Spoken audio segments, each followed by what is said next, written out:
څنګه چې قرباني اهم عبادت ته نو داسې د دې د مسائل زده کول هم ډیر زیات اهمیت لري. د قرباني د سارو حواله سره شریعت حکم کړی دی چې 15 قسمه ساروي دي په هغه باندې قرباني کول غواړي لکه اوخ یا اوخه یا میخه سنډا، نمبر 3 غوا او غوي، نمبر 4 ګډ او ګډه، نمبر 5 چيله او چيله. نو دا 15 قسمه حیوانات دي پدې باندې کم بندا قرباني کولو اراده وکړه نو قرباني به وشي. اوس د دې 15 قسمه حیواناتو د عمرونو حواله سره شریعت بیان کړی دی. نو د اوخ عمر شریعت 15 کاله مقرر کړی دی.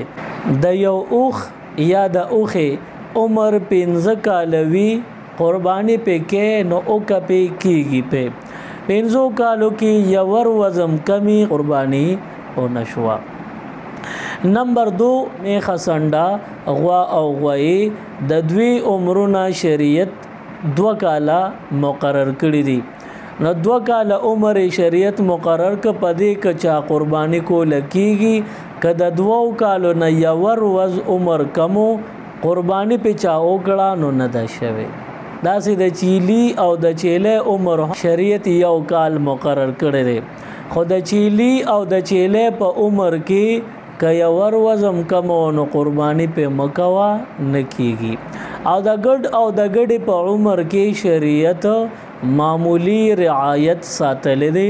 د ګډ او د ګډې عمر کده شپږو میاشتو نزیاتو او د کال نه راخکته او د کال نه کمو، خو د کال ګډو کې د پریخو او پته پکې نه لګي دومره سورب دی نو بیا په قربانیو که د کال نه کمی نو هم ستا په ګډ او په ګډه قربانی او شوا.